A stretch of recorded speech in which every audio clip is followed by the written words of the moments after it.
নমস্কার বন্ধুরা, সবাই কেমন আছেন? আশা করি খুব ভালো আছেন। আপনাদের আশীর্বাদে আমিও খুব ভালো আছি। কাকুলির আরেকটি নতুন ব্লগে আপনাদের স্বাগত জানাই। আমার বাগানের গাছ ভর্তি ফুল তো দেখেছেন, আজকে দেখুন গাছ ভর্তি সবজি। এই গাছে এইটা নিয়ে 3বার আমি লঙ্কা পাড়ছি। আজকে রান্না করব গাছের লঙ্কা দিয়ে। দেখুন লঙ্কাগুলো অঝরে লঙ্কা হয়েছে। মানে আমার বাগানে আমি আগেও লঙ্কা গাছ লাগিয়েছি, এই রকম লঙ্কা আমি কোনো দিন দেখিনি। হয়েছে যে হয়নি, আমি যে গাছ লাগাই সে গাছই আমাকে ফল দেয়, কিন্তু এইবারে লঙ্কা গাছে খালি দেখুন বন্ধুরা, আপনারা আশ্চর্য হয়ে যাবেন যে এত বড় বড় লঙ্কাগুলো, এত মোটা মোটা লঙ্কাগুলো। আর আমার বাগানে হয়েছে 4 রকমের লঙ্কা। আজকে 2 রকমের লঙ্কা তুলব, আরও আছে সেগুলো আবার দেখাবো। এগুলো ছোট ছোট গাছ আছে, এখনই কিন্তু লঙ্কা অনেক ফুল এসে গেছে। কিছু কিছু লঙ্কা দেখছি ওপরের দিকে তাকিয়ে রয়েছে, এই কুলের মতন মোটা মোটা। আবার এই লঙ্কাগুলো আবার দেখছি একদম বড় বড় কালো কালো নিচের দিকে তাকিয়ে রয়েছে। লঙ্কা অনেকগুলো তুললাম, দাঁড়ান একটা গামলা নিয়ে আসি, নাহলে একটা ঝুড়ি নিয়ে আসি। 2 হাতে রেখে আর লঙ্কা হাতে আর হচ্ছে না, কিছুটা নিচে রাখলাম, নিচে রাখলে ভালো লাগছে না বলুন। যেন একটা গামলা নিয়ে আসি, এখানেই গামলা আছে, আবার ঘরে যাব, আমার ছাদেই একটা গামলা আছে, ওই ছাদের গামলার মধ্যেই এখন রাখা যাক। আর এই লঙ্কাগুলো থাক, এখন দেখুন অনেক লঙ্কা কিন্তু এখনও গাছে আছে, এগুলো থাক, এগুলো পুরো পুষ্টি হোক, তখন আবার তোলা যাবে এখানে। এখন কিন্তু আমি প্রায় 100-র মতন লঙ্কা তুলে নিয়েছি। দেখুন হবে না 100? হবে তো? একদম হবে, আমার তো তাই মনে হয়। দেখুন লাল লালও লঙ্কা হয়েছে, এই লাল লঙ্কাগুলো বাটবো। আর এইখানে দেখুন আমার বাগানে নতুন অতিথি এসছে, যে তার কিন্তু আগমন আবারও হচ্ছে। এটা কে বলতে পারবেন কি গাছ? এটা জানেন কি গাছ বন্ধুরা? স্ট্রবেরি গাছ। আমাদের কলকাতাও এবার আমার ছাদে স্ট্রবেরি হবে, হওয়ার জন্য এরকম বড় বড় লম্বা লম্বা শিকড় ছেড়েছে। স্ট্রবেরি সাধারণত ওর মধ্যেই হয়, আমি জানি না, কোনো দিন আমি স্ট্রবেরি চাষ করিনি, এবারই প্রথম নিয়ে এসছি।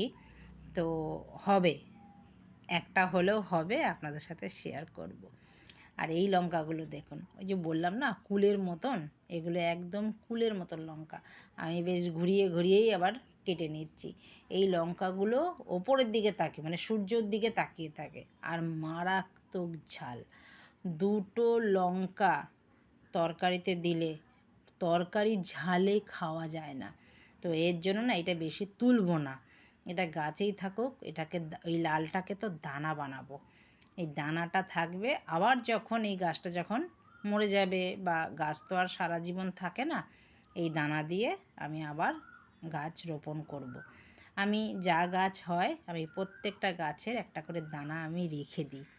ওই দেখুন কি সুন্দর কোকিল ডাকছে, সকাল সন্ধে কোকিল ডাকে, দুপুর, এত যে ভালো লাগে কি বলবো। সারা দিন এখন আমার বাড়ির পাশে তো আশেপাশে দেখেন অনেক গাছ আছে, সেই গাছের মধ্যে বসে অনবরত ডাকতেই থাকবে কোকিল, অনবরত।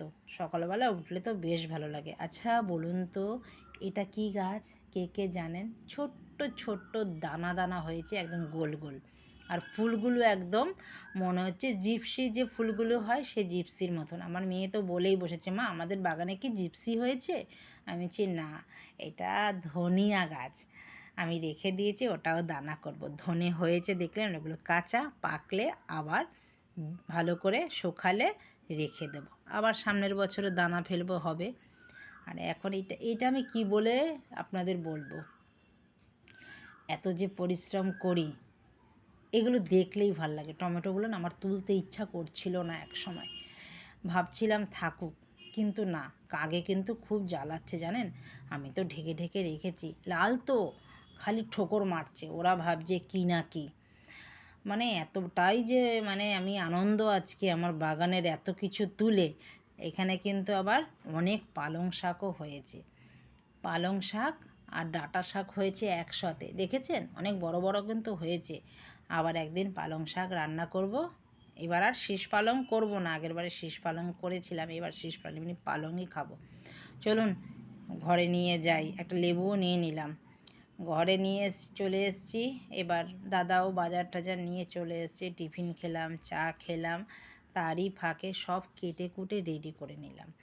এই কাটাকুটি থাকলে রান্না করতে বেশিক্ষণ সময় লাগে না, খালি সব কিছু কাজ সেরে রান্না করব, ব্যাস সময় হয়ে যাবে। এদিকে ডালও ফুটিয়ে রেখেছি, মশলাও বাটাবাটি হয়ে গেছে। আজকে লাউ দিয়ে মাছের মাথা দিয়ে রান্না করব, কাতলা মাছের ঝোল করব দিয়ে সজনে ডাঁটা আর আলু দিয়ে। এগুলো এখন ধুয়ে তো পরিষ্কার করে নিয়েছি, একটু এবার নুন হলুদ মেখে রাখি। আজকে এখন আর রান্না করব না, আজকে একটু পরে রান্না করব। জল নেই, জল ছাড়া তো রান্না হবে না। আমার ধোয়াধুয়ি হয়ে গেছে, দেখি জল নেই। তো জল আসা অবধি আমি আর ওয়েট করব না, বলবেন তো ওয়েট করলেই আমার সময় নষ্ট হবে। তো আমি এখন আমার যা বাথরুমে জল আছে সেই জল দিয়ে আমি চান করে পুজোটা দিয়ে তারপরে আবার ধীরে সুস্থে রান্না করব। রান্না তো করব, রান্না খাওয়ার এখন লোক নেই। মেয়ে খাবে না বলে দিয়েছে আগে, ও অন্য কিছু আছে, ও অন্য কিছু খাবে। এখন মেয়ের তো বেলা গড়াচ্ছে 1টার সময়, সকালে টিফিন খাচ্ছে 1টার সময়, আর বেশি দিন নেই, আর হাতে গোনা 3 দিন বাড়ি থাকবে, তারপরে আবার ডেইলি রুটিন চালু হয়ে গেল আমার। আবার সেই আগের জীবনে ফিরে যাব। টাইম আর টাইম, একটু বেটাইমে হলে পরে আর আমি টাইমে এগোতে পারবো না। এখন সব কিছু টাইম ঘড়ি দেখে চলতে হবে। ওই যে বলে না, সময় কারোর জন্য বসে থাকে না, সময়ের জন্য আমরা বসে থাকি। আমারও এতদিন সময়ের জন্য বসেছিলাম, তো এখন কিন্তু আবার হয়ে গেল, সময়ের সাথে সাথে আমাকে এইবার দৌড়াতে হবে। নুন হলুদ মাখা হয়ে গেল, এবার রেখে দিই। চলুন সব করে পুজোটা দিয়ে আসি, তারপরে রান্নায় বসবো। রান্না আবার অন্য দিন দেখাবো। ভিডিওটা আমি তবে এখানেই রাখছি, দেখা হচ্ছে পরের ব্লগে। সবাই ভালো থাকবেন, সুস্থ থাকবেন। ভিডিওটা যদি কোথাও ভালো লেগে থাকে লাইক কমেন্ট শেয়ার করে চ্যানেলটিকে সাবস্ক্রাইব করে পাশে থাকার অনুরোধ রইল।